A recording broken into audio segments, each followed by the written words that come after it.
Oh, here we go. Have you clicked accept there? Oh, continue. Yeah. There we are. So, good morning, Franxy. Welcome to my podcast, One for the Road. It's really great to have you on here today, mate. How are you? Yeah, I'm very good. Thanks very much. Thanks for having me on here. It's very kind of you. I've been listening to your stuff. Very interesting. A nice wide variety of people on there. Yeah, that's what I try to do. We all suffer in our own way from this, don't we? And we had a chat the other day, and you're in a lovely flat in Brighton overlooking the pier, and it's my favourite place. So without you knowing, I'm going to come and have breakfast with you one day, mate. You're welcome to come and have a very sober breakfast. Yeah, Wonderful, mate. So yeah, as per usual, I like to go in from the beginning. I'd love to know more about you and where you grow up and what that was like for you and when your drinking started, and go from there, if you don't mind, mate. Yeah, sure. Well, although I was born in Birmingham, I moved to the West Country when I was 4 years old and lived outside Bristol, a little town called Nailsea. And my dad was a postman and my mum was a secretary. Had a very happy childhood, certainly no issues there or anything to really moan about. And I think drinking probably started for me when I was probably about 10 or 11. You used to be able to go down to the pubs in those days, and there'd be the main bar, there'd be the lounge, as it was called. Sounded very posh, but normally because they had chairs in there or something, or ashtrays. And then in the middle there was always an off license that you could go in, and certainly where we lived, it was a little village, and you could go in at at any age really, and say that you were getting some booze for your parents, or no one really sort of questioned it. And of course, being West Country, we used to be able to get cider. And cider in those days was probably a shilling a pint or a shilling a flagon. You could get it with your pocket money, so it wasn't really, didn't have to save up. It's not the expensive thing it is today. And probably sort of just started as most of our friends, drinking that. I was listening to one of your people chatting the other day saying about barley wine. I also started with barley wine. God knows why. I mean, barley wine was probably invented for people that sort of to put them off drinking, wasn't it? Because it tasted so disgusting, but was so strong. At that age as well, I was in a holiday camp in Bournemouth, and I was about 15 or 16, and I just went up to the bar and ordered it, and it was in the small cans, wasn't it? Yeah. Well, in the bottles, they used to do like a third of a pint or something in a bottle. Yeah, absolutely lethal though, wasn't it? Oh, and yeah, same sort of thing, 13 or 14. We used to go down the bottom of the school playing fields, and somebody would have got a few bottles of barley wine and you down them. And yeah, I mean, it was like rocket fuel, and we were also smoking weed as well at the same time. So no wonder I didn't do that well at school. Had a lot of other distractions. But I think, I would say that my alcohol intake in those days was not that different from a lot of other sort of kids around the same age. We were doing drugs as well. We were smoking weed, doing acid and whatever, but that was what was going on. That's what all of our friends did. It wasn't anything out of the ordinary, really. Well, we didn't really know that much about it, did we? No. Not like nowadays. There's a lot of kids growing up now, and they're more health conscious. But back in the day, it's just what we did: smoke a load of Rothmans and flipping get drunk, and it was what we did, wasn't it? Well, you couldn't. It was how would you find out about the dangers and all the rest of it? You know, you'd have to go to the library. There wasn't an internet, or there wasn't anything, you know, or you'd ask your peers. And like I said, my parents weren't particularly big drinkers, so it wasn't like, you know, there'd be like, my mum used to have a sort of glass of sherry every now and again, and my dad would have a little tot of whiskey or something. But there was, you know, booze was, as I got a bit older, we sometimes used to have like a glass of wine with Sunday lunch, but it was never, you know, a big thing in our house at all, I'd say. And it was, you know, my sort of relationship with alcohol, I would say, was relatively sort of normal. And I don't know about respectful, but, you know, that's just, it didn't seem like over the top. And I didn't really know anyone that was, you know, we obviously, you get pissed at parties or something, but it was more the norm kind of relationship, you know. And then I sort of, at a relatively early age, early 20s, I got into the music business, as I worked for a sound company in Bristol. And we started doing sort of odd shows with people. I mean, at the time I was still driving, and I used to, you know, we used to smoke a load of weed while we're driving, because drinking was, you know, you wouldn't want to be pissed and driving, but stoned and driving seemed okay. But of course, alcohol and drugs to a certain extent, but certainly alcohol was so readily available. It was on all the sort of dressing room riders that bands would have, you know, it was always there. And it just seemed to be one of those things that was in plentiful supply, and also free, you know, because it was provided. Well, you think it's free, someone's paying for it somewhere, but you know, to all intents and purposes, it's free because it's provided by someone. It's there, and it's got to be drunk. And if you drink it all, you go to the next show the next day, and someone's done the same again. You know, it's like, this is pretty brilliant, isn't it?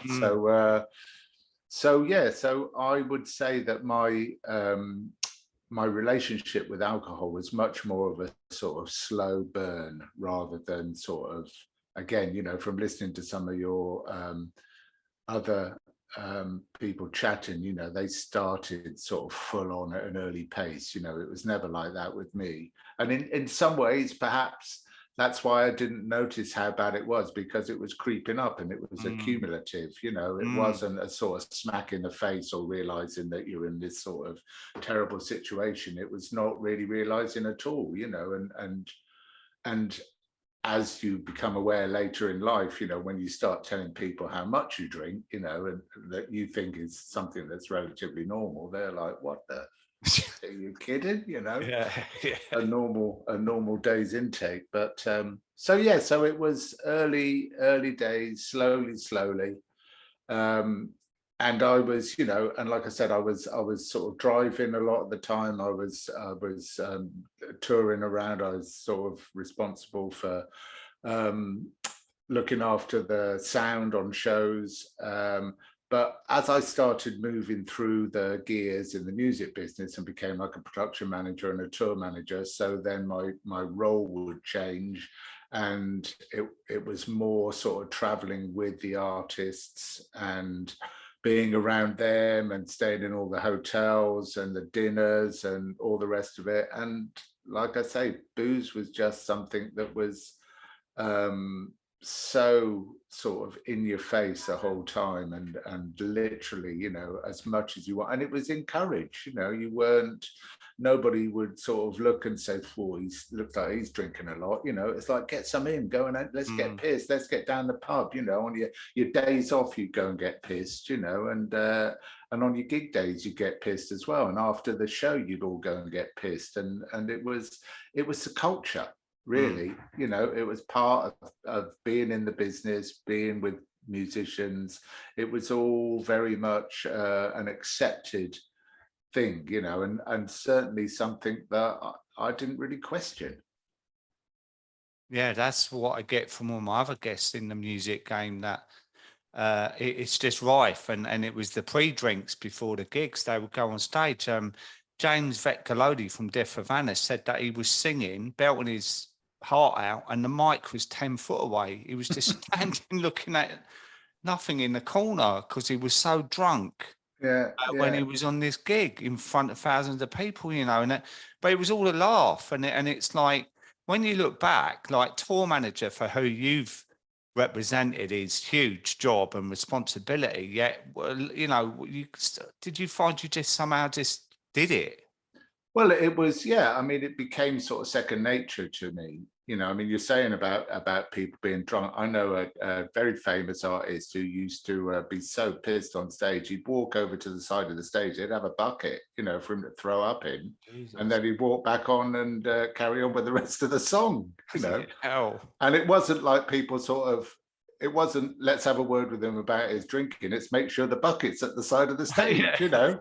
That's the Priority. kind of, yeah, that's the priority, you know. Yeah.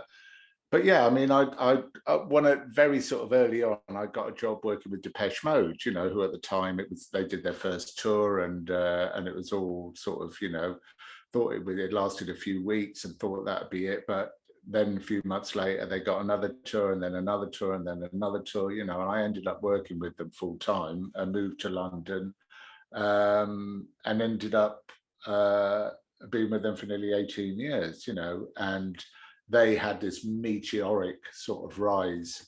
It's funny, in the UK, people still kind of think that they're painters and decorators, you know, rather than the sort of massive. I mean, they've just put a tour on sale now in the US and the UK. They're doing all football stadiums, you know. I mean, they're absolutely enormous. And you know, the partying, it was also at the time of Ecstasy and all the rest of it, you know. We would literally, in fact, I was chatting to one of the guys the other day. I had lunch with him, and it's really funny because we were saying we were actually pretty organized, you know. We wouldn't get pissed or out of it before the show, but as soon as the show was over, you know, you drop an E and you go out clubbing, and you get twatted, you get back to the hotel at like 7 or 8 in the morning, just about able to walk to your room, have a few hours kit, then down to the airport, get on the plane, fly to the next place. And so it would be, you know, day after day after day. And for, you know, some of the tours would last for 15 months. And I even one of the guy I was out with, I remember him saying to me, I said, I'll meet you down in the bar for a drink. And he said, I'm not coming down. And I said, what do you mean you're not coming down to the bar? We always have a drink. He said, I've just sort of looked at my diary and I've realized I've been out drinking every day for a year. And we've been on tour that time, you know, and just every day down to the bar, have a few drinks, go out and have dinner, get twatted, you know, and nobody questioned it, you know. And like I said, it was encouraged. It was provided you could do the show and do the gig, then you were fine, you know. And I became very, very good at doing it, and also very good at covering up how much alcohol I was drinking. When I stopped working with Depeche Mode, I did some work with Madness for a while, who we all know are pretty big party animals. In fact, I remember giving them, when I had a few stints with them, and I came back one time, and they had this massive dressing room rider, you know, of drinks that they had in the dressing room. They had other drinks that had to be on stage. They had other drinks that had to be afterwards for the bus and for the crew and everything. And I went through it. It's about 6 pages of booze, you know, and I looked at it. I said, look, guys, you need to look at this. We need to address it. Management want to try and make some cuts, you know. Can you all go through it and see what we need and what we don't need, and blah, blah, blah. So they all had a look at it, and it came back. And the only change that they'd made was they added a bottle of vodka because they noticed that there wasn't any of the bison vodka on there, you know. And that was it. I mean, it's just unbelievable amounts of alcohol, you know. But again, just it was par for the course, you know. And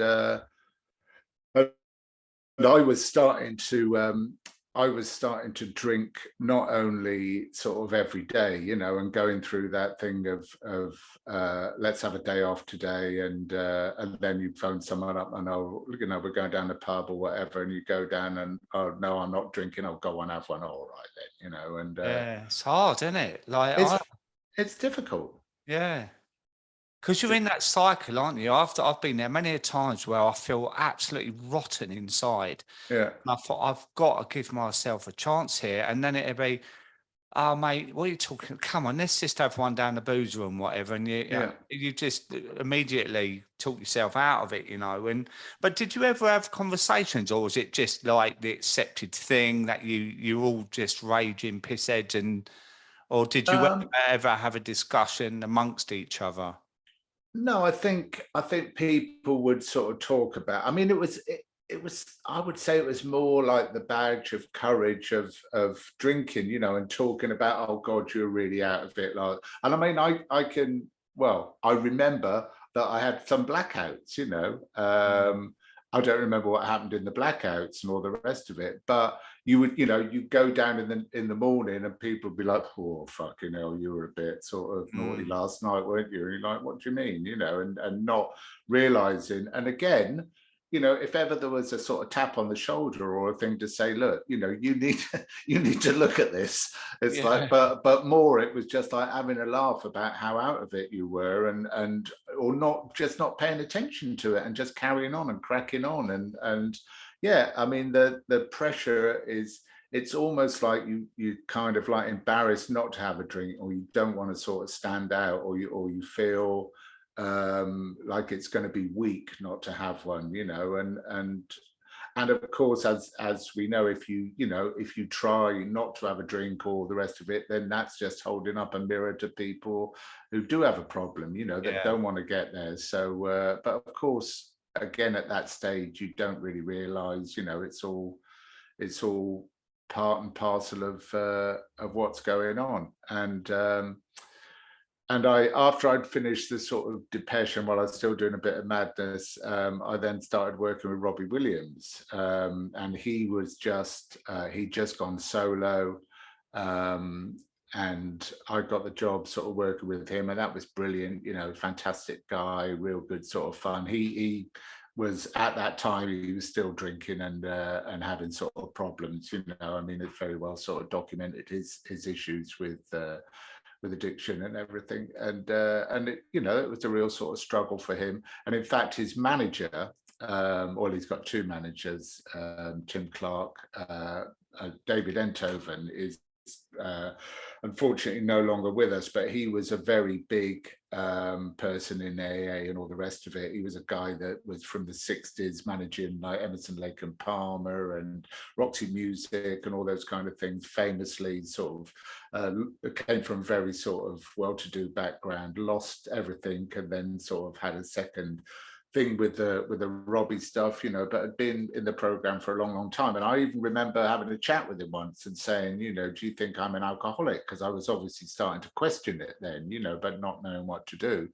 And he used to say, "Oh no, old boy, you know, you're not an alcoholic. You're just a heavy drinker, you know." But it was like, of course, he was thinking that because he didn't know how much I was drinking, you know, because I was hiding it from him, as you do. So it was, I was realizing it was starting to be an issue. And in fact, there were a couple of times I remember being at Top of the Pops once, and the BBC have got that. They used to have that at the old TV centre. They had that bar upstairs where you get subsidised food and booze, you know. And what a brilliant thing to have, not only a sort of bar at work, you know, that's why probably all the BBC people are on the piss, but it's subsidized as well, you know. I mean, hallelujah, this is like nirvana. So I used to, you know, and again, the music business famous for a lot of hanging around, you know. There's a lot of hours to fill, a lot of downtime. So, you know, you'd get there early in the morning, have to do a sound check or something, then not needed till the evening. So what would you do? You just go up to the bar and crack on up there, you know. And not, you know, not go up and sort of hammer straight in, but gradual, you know. But by the time you'd left, you'd maybe done a couple of bottles of wine or something, mm, you know. And yeah, I remember once I was doing Jonathan Ross show, and as we were sort of getting the cars together, David, the manager, turned around and he just said, "You were fucking pissed tonight." And I was so outraged that he had dared to call me pissed, you know, even though I knew I was pissed. But that wasn't the point, you know. How dare How dare he suggest that I was pissed? And How dare he call you out? I Jeez. still remember now, feeling the sort of outrage, and even to the point where he'd sort of like gone off in a huff and sort of, had this with me. And I was trying to sort of phone him and like, have it out with him. Like, how dare you call me pissed, in that drunken way. And luckily I couldn't get through to him. But of course, then that would pass and I'd sort of carry on and sort of carry on. And I worked, I stayed with Rob for like 7 years, but the drinking was starting to get to be quite a sort of problem. And then I went to work with Coldplay, and worked with them for 7 years as well. But by now the drinking was really sort of starting to, it was almost like every day I had to have a drink, as much as I would put it down to social drinking, I never went a day without having a drink. And we used to have an office in Hampstead, and quite often I used to go out to get a sandwich at lunch, and like I'll just get something to eat, and then I walk past the pub and it's like, oh, shall I, shan't I? Yeah, go on then. I'll just pop in and, I'll have a cheeky half a cider or something, and like 6 pints later, trundle back down to the office. There was no one else there, put my feet up, have a kip for about an hour and then think, fuck this, I'm going home, It was like, it was, I mean, just crazy. But again, there were times when I did get really sort of pissed, and again with a bit of sort of, there was coke involved as well, but not as much. But if the coke was around, then obviously the sort of drinking is that much more sort of profound. And a couple of times, I think I had 3 sort of warning shots from the Coldplay guys. Chris, very sort of sweet, lovely guy, but sort of said, look, your drinking is, you really need to sort of do something about it. And I felt bad about it, but I also didn't know what to do about it. It's like I didn't know how to deal with it. And then in the end, in 2012, I got a phone call. Well, in fact, my production manager phoned me up to say he'd just been fired, and then I got a phone call from Chris to say we need to have a meeting the next day. And I just thought, I kind of know where this is going. And I got all my sort of ducks in a row about how I was going to sort of have a chat with him. But he just sort of said, look, your drinking is out of control, and you've got to do something about it. Which is great, but what the fuck do you do about it? I didn't know what to do. I didn't know who to speak to. I didn't know who to sort of who to deal with about it. Although at the time I just started seeing this therapist, this guy who is absolutely sort of brilliant, and God bless him, he sort of helped me sort of on the way to the path to righteousness. So I was, the early steps were there. Not that he ever sort of forced me into sobriety or anything, but he helped me understand my issues, and that was great for me. But I was also very aware at the time that it's fine to say you need help, but if you don't know how to get that help, what do you do, and where do you get that sort of help from? And so I actually woke up one morning while all this sort of therapy stuff was going. I mean, after I got fired, I still carried on drinking for about a year, partly in sort of anger and frustration and all the rest of it. But by now, the drinking was getting really sort of bad. In fact, my wife at the time, I used to sneak down in the middle of the night. I used to go to the drinks cupboard that we had. I'd take out, there was a bottle of gin that I used to take out, and I used to drink like gin and Coca-Cola and gin and, oh God, just orange juice and squash or shit, I mean, I fucking hated gin. And the only reason I drank it was because I thought that she wouldn't think that I was drinking it because she knew how much I hated gin, And then I'd sort of finish like half a bottle of that and then go around to the office, that are open 24 hours, and fill it back up and put it back in the cupboard and think I was, sort of doing this all on the QT. But of course she could hear upstairs all the clinking of the glass and stuff. And, you know, it was, and it was also funny because after I got sober, because I used to always say, you know, we had a dog, I'll take the dog out for a walk, you know, and that was sort of That's course, going around the corner for her.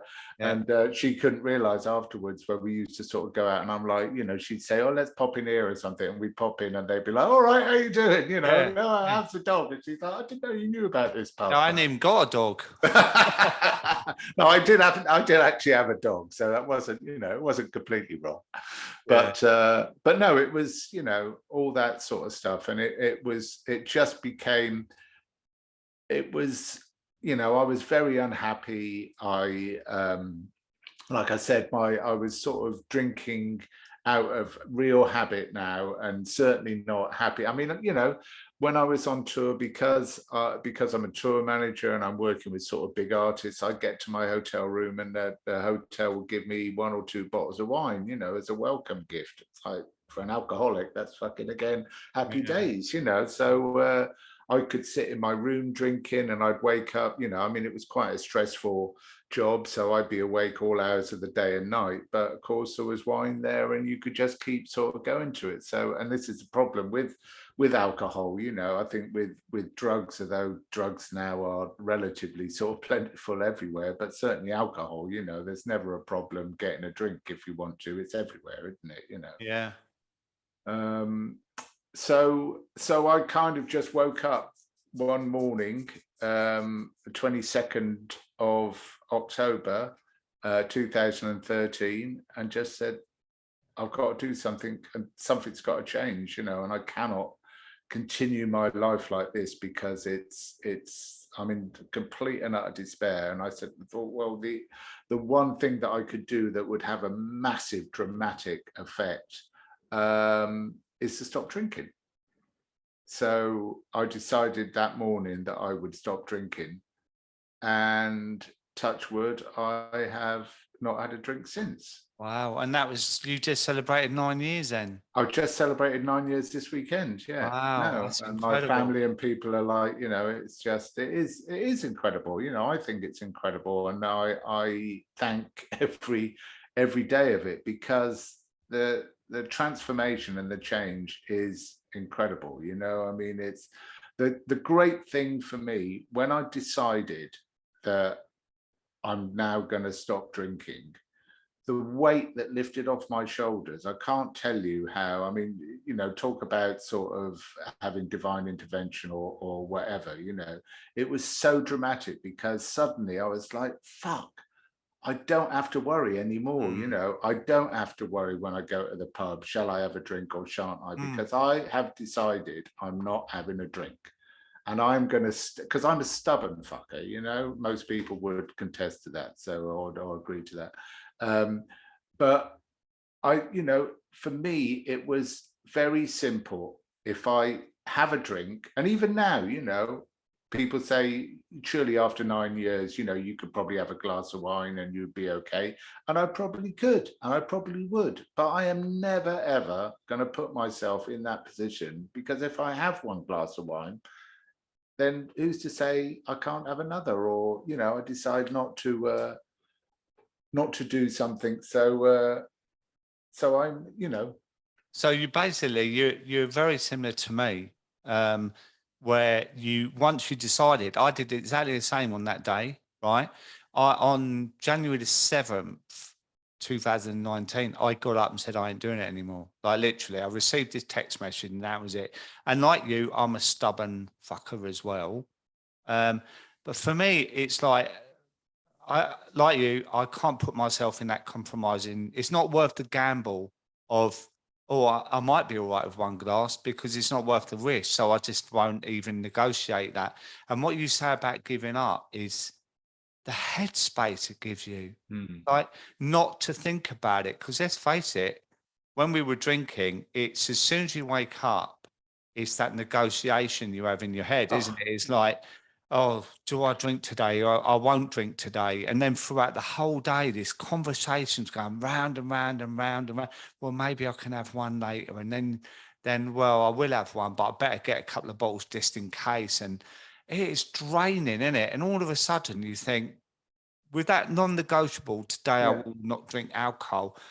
It's like, oh, I've got all this headspace to Well, it think wasn't, about you know, things. for me, it wasn't so much about shall I, shan't I? You know, it was how am I going to Mm. sort of, it was planning your day around making sure that you could, you know, when I would get my drinks, and I would, you know, I used to go to the airport. I mean, we were flying out of a private sort of terminal, so I would get there early. There'd be booze there, so I'd pour myself 2 or 3 large, very, very, you know, I mean, we're not talking quadruple, we're talking like a quarter of a large tumbler full of vodka, you know, a Bloody Mary, maybe have 2 or 3 of those. Then the band would turn up. Then I'd sort of, you know, get all of them onto the plane. Then I'd go back in and say, I'll just check that nothing's in the, no one's left any bags lying around.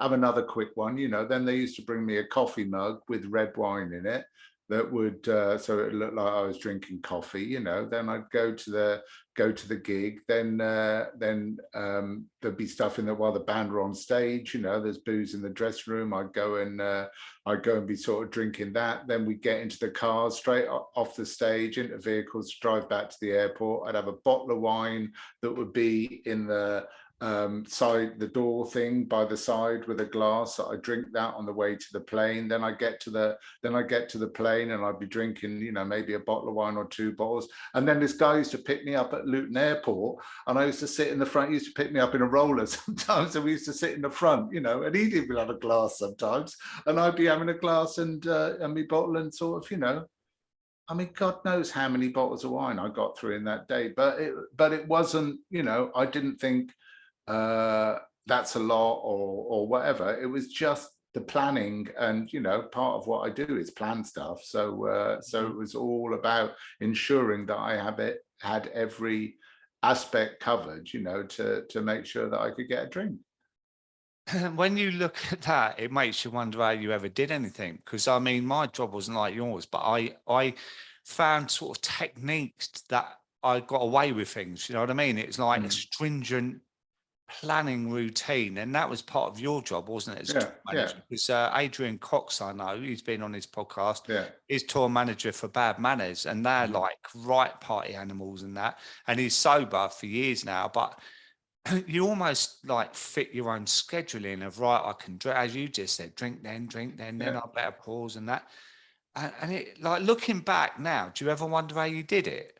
Oh God, yeah. And in fact, it's funny because when I think now, you know, I mean, I've been sober for 9 years, and I've been working with, you know, still some pretty big acts, and I just wonder quite often what would have happened if I'd been sober when I was dealing with the other stuff. You know, would it have been better or whatever? I don't know. You know, I mean, I won quite a few awards while I was pissed, so maybe I was better then. I don't think I've won one since I've been sober, so maybe that says enough. Well, it's not worth the payoff, mate. So when you stopped, right, did you, because you was drinking a hell of a lot, Mm. did you just stop because you know what, the advice we give out is that if you are drinking that amount, that you do have to seek um, help from the doctor or whatever. But you know, I did just stop, and I think I was lucky to get away with not having serious withdrawals, and I just stopped, and it's Yeah, quite dangerous, really, isn't it? yeah. I think it is dangerous, and I think, but again, I don't know what you know, I'm not medically trained, so I don't know the difference with. I think with spirits, if you know, there are people that are drinking 2 or 3 bottles of spirits a day and stuff like that, and I would imagine that that is far more damaging than drinking 2 or 3 bottles of wine a day. You know, although neither of them are obviously particularly good, but you know, I'm sure I know I had DTs, and I had sort of you know, initial trying to sort of deal with it all, but also I felt, just because of this euphoria and this sense of relief, that I think that probably sort of carried me through, you know, because Yeah. I was just so happy that this turmoil that I was struggling, you know, of course it was a big sort of fight, and still sort of dealing with shall I, shan't I, and going past pubs and all that sort of thing. You know, it's not to say that it was a walk a in the happy, park. it's certainly not a walk in the park. No. But it's when you take away that big issue about shall I, shall I, shan't I? It's Yeah. like, no, I shan't. I'm not Yeah. going to have a drink, How did you do it? Did you go to AA or did you get Well, again, yeah, I've been to AA with the previous wife when she was sort of having issues, and I sort of went along really just as riding shotgun, didn't think it's got anything to do with me. And when I started going to AA more seriously, I I enjoyed going to the meetings because I enjoyed the stories and hearing sort of what people had to say in their relationships with alcohol.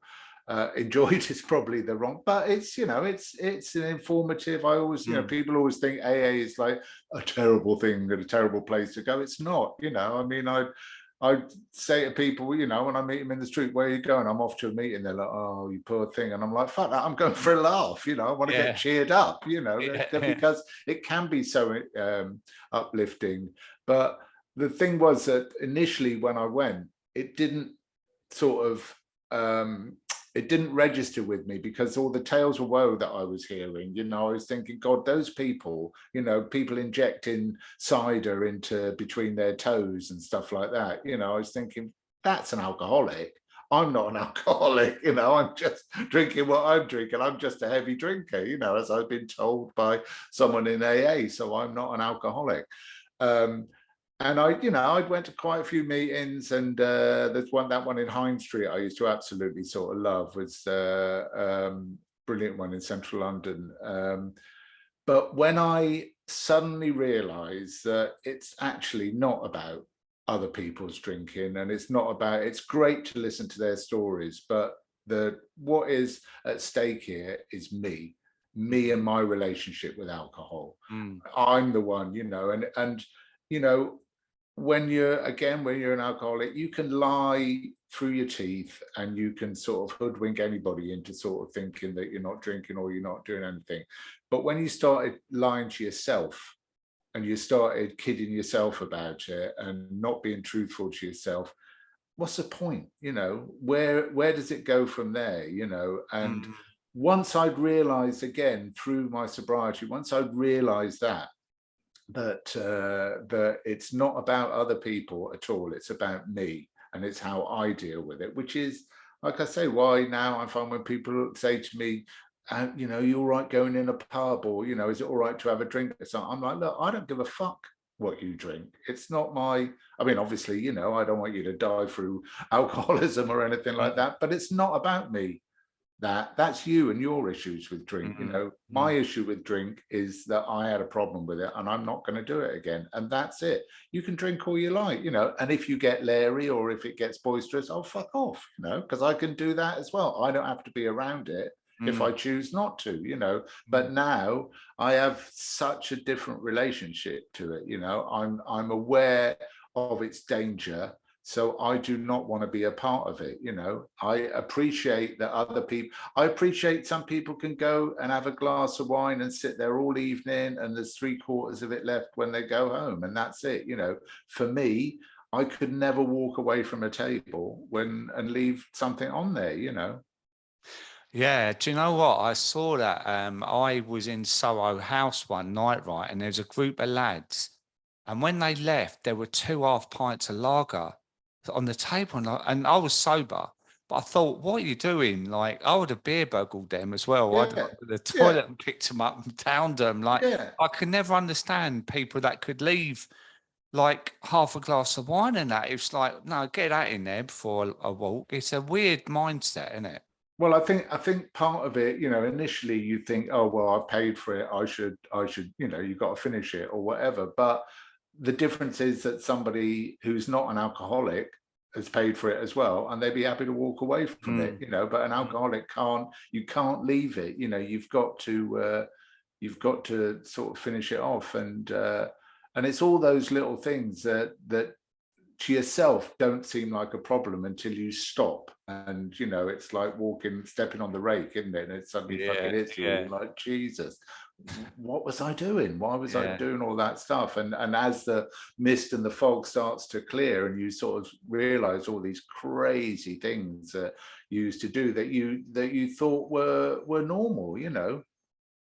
I mean, I was chatting to the guy from this charity that, and I'll get onto that in a mo. But I was chatting to him about, you know, he said, like, I've got a bit of a problem, and I'm like, what's that? He said, well, I think I've got a problem. I'm not sure. You know, I'm drinking a lot. I'm sort of starting to drink sort of spirits now. I fell out of a window. I blah blah. I went, hang on a minute, you fell out of a window? Yeah, I was on the first floor of this place. I fell out of a window, and what is, it's almost like you think it's normal, you know, Yeah. because Yeah, I got a parking ticket yeah, yesterday. yeah, exactly, yeah, blah blah blah. It's like, Yeah. whoa, let's go back there a minute, you know. So Yeah. from my sobriety, you know, I realized that in our business, you know, how much a problem booze is.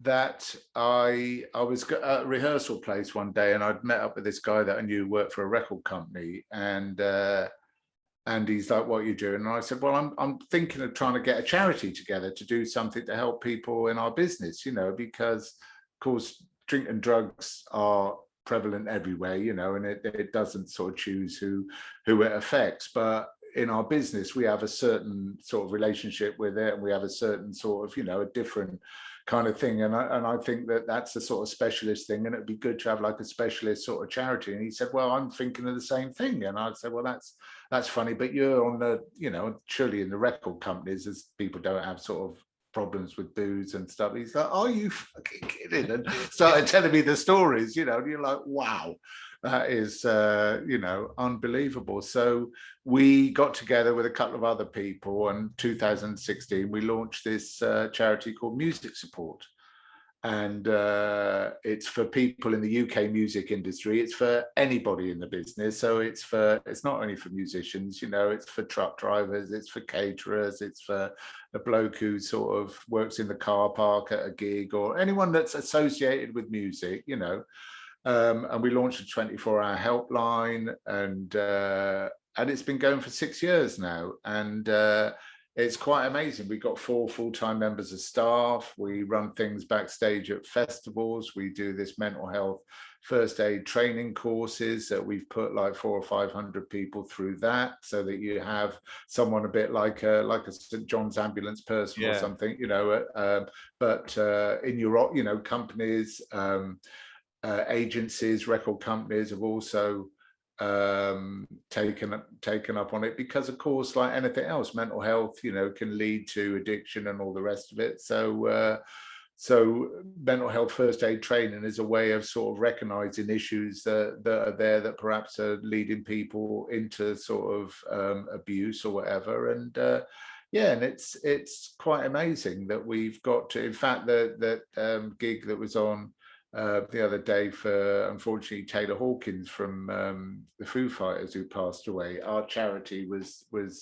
the charity of choice, you know, and we got the name up on the banners at Wembley Stadium and stuff. And I'm like, Jesus, 6 years ago, you know, we were in a coffee shop on the Grazing Road thinking, what the fuck are we going to do, you know? And got the logo blazoned at this thing, and on global sort of TV, you know. I mean, it's amazing what you can do if you put your mind to it, you know.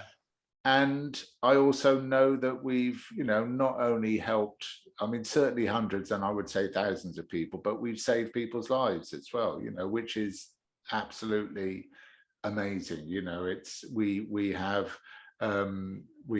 regular sort of meetings, and we get a thing from our service providers that sort of let us know sort of cases, not sort of people's names and all the rest of it, but you know, information about how people are progressing and stuff. And it's I mean, it makes you cry when you see what we've been able to do and help people that, unfortunately, you know, the National Health Service is just not geared up to be able to do it. Doesn't have the resources, doesn't have the time, and to be able to do something and give something back, you know, from my sobriety is amazing. Yeah, it's exactly like this podcast. It started with an idea in the bathroom cleaning my teeth, and I just thought, I might do I had no idea at all how to do Teeth one. are very clean, by the way. You must have Uh, been rehearsing. A lot I've of got thought false about ones it. in at the moment, but it started from that. And a month later, I launched my first episode because I'm like that. A bit like when I stopped Yeah, drinking, it was like, yeah, oh, I ain't going to drink anymore. And then that was it, sort of yeah, thing.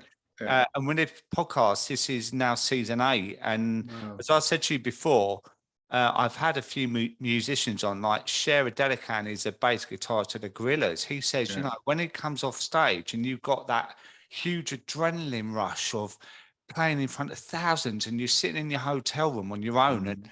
there might be a bottle of wine in there or whatever, and you're on your own, and it's how do you come Yeah, down off of yeah. that without alcohol, you know? And there are so many people I know in the music industry that have suffered heavily with their mental health, and it's also like you're just going on and on and on and on. I mean, that Adrian Cox I'm talking about, I don't know, honestly don't know, is traveling all around Mexico, I think, at the moment. And then I found Mm. out he's in Cambridge in a couple of weeks' time. It's like, when do you stop?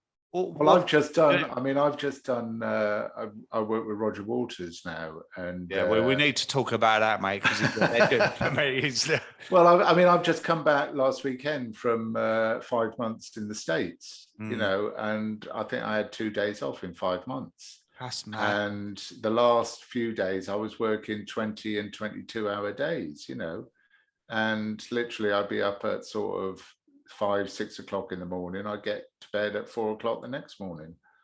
And it's just, you know, it's what you have to do to get the job done, you know. And because it certainly on the live side of things, but we work very much to a clock, you know. At 8 o'clock the band go on stage and that's it, you know. And it's no good, you know. I mean, I know people in the film and the TV world. TV's a bit different, but film, you know, you got to wait for the weather, you got to wait for this, that and the other, you know.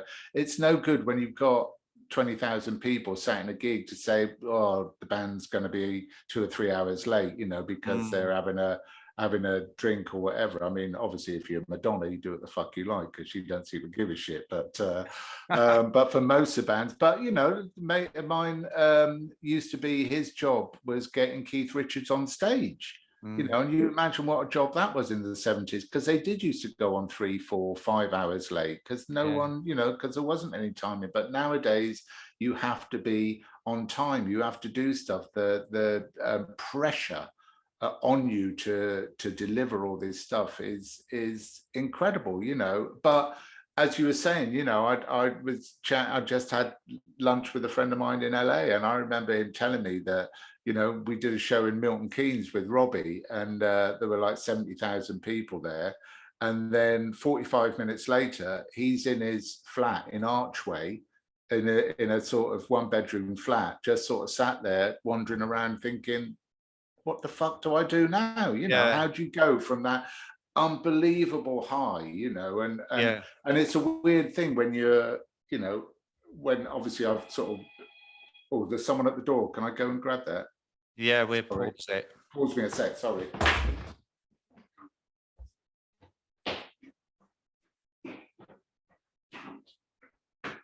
Oh, sorry about this.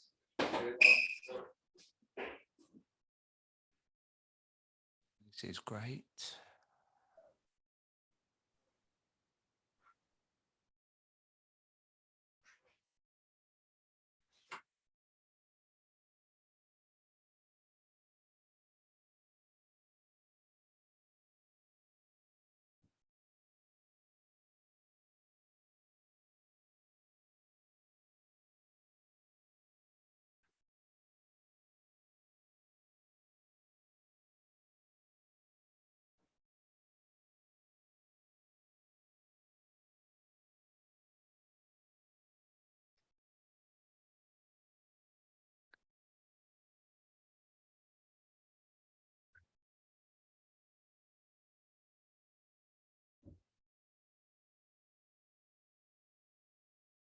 Do you like the birthday card I got my dad?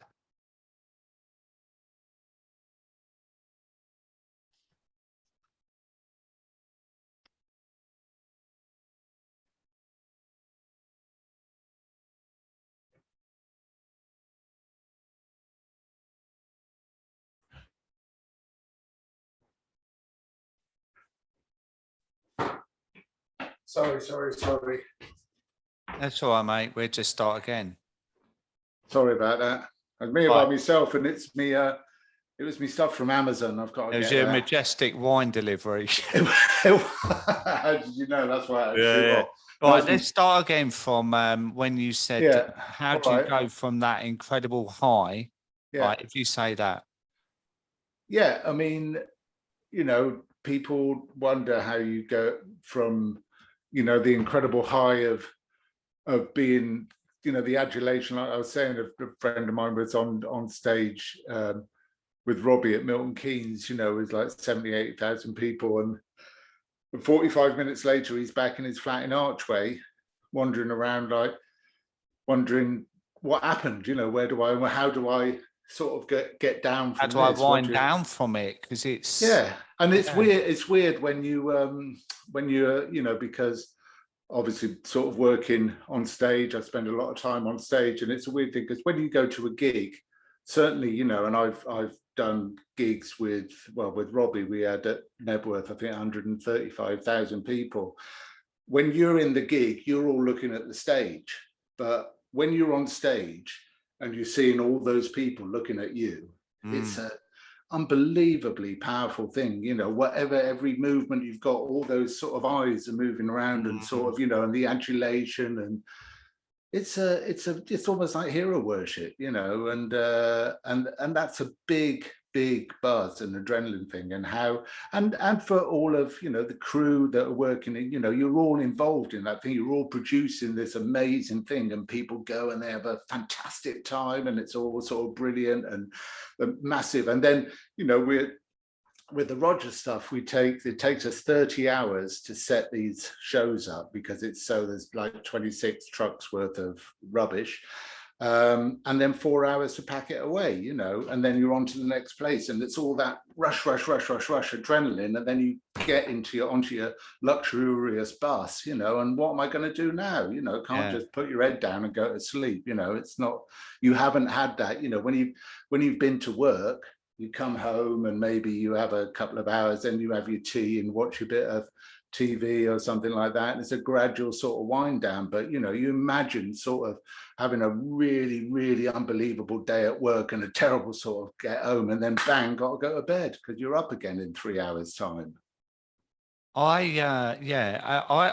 mean, on a much smaller scale, I used to do the makeover program on TV, and we used to like work ridiculous hours, right? Like 14 hours days, although it was called 60-minute makeover, it went on forever, right? And then hit the booze in, and I was always the last one to go to bed, and sometimes I'll go to bed and drink another bottle of wine that I sneaked in the room, and that, till 3:30, 4 in the morning, and then get up at 5:30, like literally having a cat nap and waking up still drunk.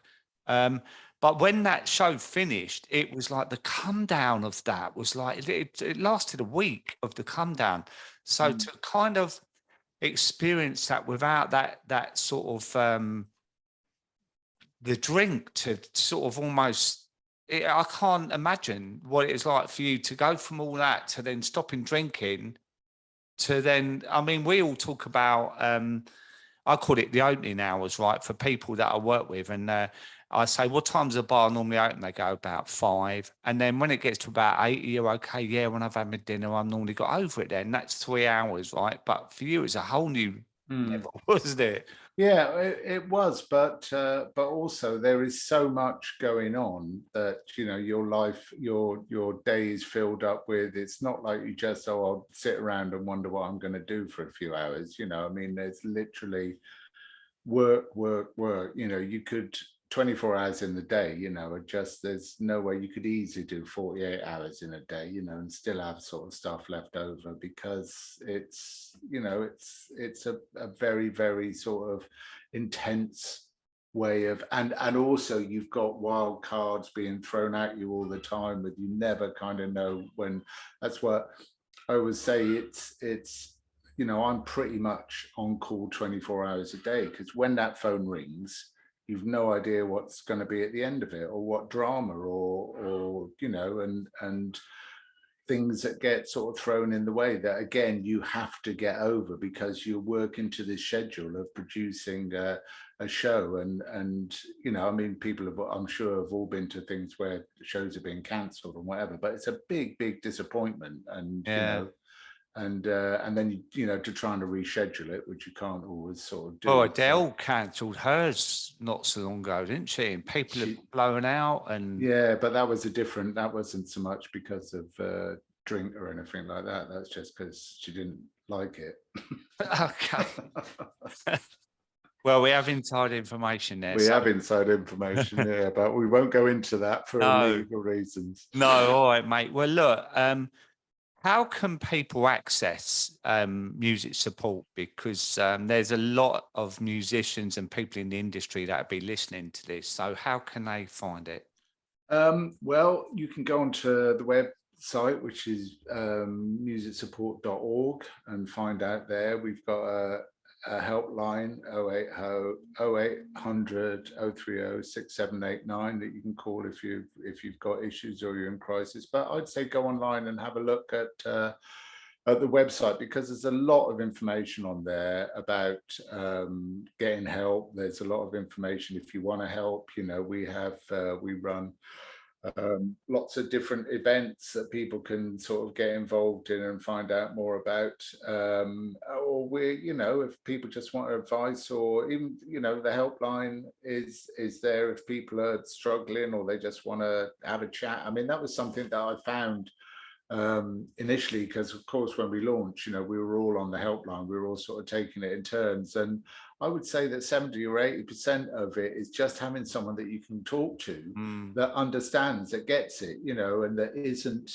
I mean, famously we had somebody that went to see a doctor, and the doctor's like, so what, you know, what job do you do? And they're like, well, I'm in the music business. They're like, wow, that must be absolutely amazing to be in the music business. I'm like, well, it was so fucking amazing, you know, why am I here? Yeah. And you know, it might sound glamorous, but when you're in it, it's not, you know, it's grafting like anything else. And of course, when drink and drugs take effect, then you're desperate, as you would be in any sort of position. So but yeah, the helpline is great. And I was just chatting to like I said, that there was somebody I've got to sort of help out at the moment that's sort of struggling a bit, and I spoke to our service person, that she's so brilliant, you know, and we've got links to different rehab places and things. You know, we're not linked. I mean, one of the funny things that I found out about when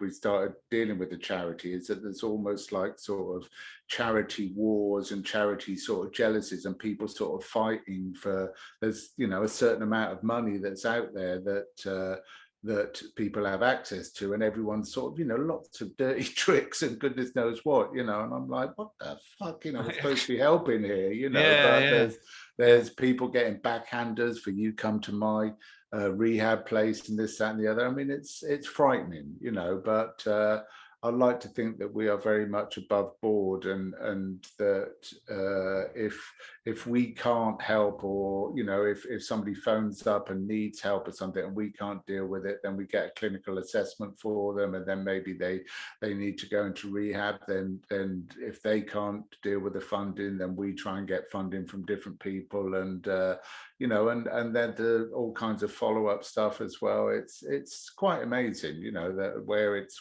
got to in just in those 6 short years. Yeah, and especially when you were told by Chris from Coldplay, you know, you need to sort it out, and you didn't know where to go. So this is a fabulous opportunity for people. And I'll tell you what, mate, I think you're a top bloke, and I'll tell you what I'm going to do as well.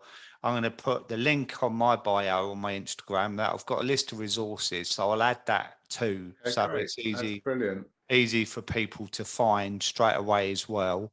I would like to say though that Chris and the guys at Coldplay have been very supportive of music support, and have you know, helped us and funded us and all the rest of it. So it wasn't only that he was like, you need to. Oh, he was through concern, wasn't it? He was concerned, and he realizes.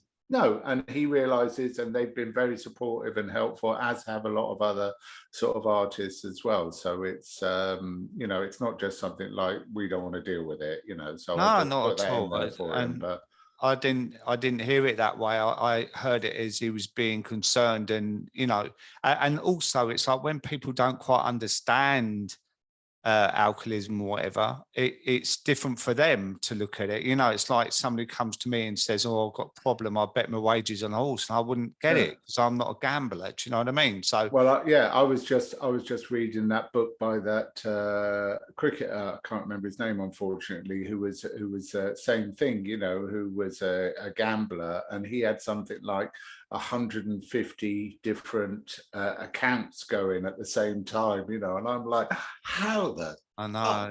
how do you manage to do all that? But Yeah. again, it's that addiction, and something that I've learned through my sobriety and through sort of dealing with it is, not everyone's an addict. There are a No. lot of people that quite happily can put a bet or have a glass of wine or do Yeah. whatever, and it means absolutely nothing to them, and that's fantastic. And I'm really happy for them. But other people, we know it's an illness.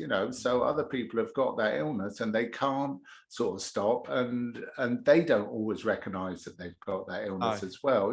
So it's trying to educate people all the time. And one thing that I would say is since we started our charity, and whether it's just a timing or whatever, but mental health and support and stuff like that is certainly not a dirty word as it was. It was something that people wouldn't want to say I've got an issue because they're afraid that they would be victimized in some way or whatever. But now you can speak to people, and there are mechanisms to get help, and help is at hand, and people are aware of it. And our charity is out there now. We put stickers up in wherever, in itineraries we have stuff, and we tell people about it. And so it's always sort of spreading the word. But there's much more sort of information. Companies have their own mental health people. They take that very seriously now. So we're lucky that we were around at the time that all that was happening, and we're part of it. I think it's absolutely brilliant, mate. And I think you are as well. And the way you turn your life around. And I feel so grateful. I feel like I know you, like we've only chatted twice, and breakfast is on you anyway. Breakfast is, yeah. It's definitely. Well, it'd be on Roger Waters. But we'll get Roger to pay for talk breakfast. about that over breakfast, because ironically, I used to lay there absolutely sloshed listening to Pink Floyd all the time.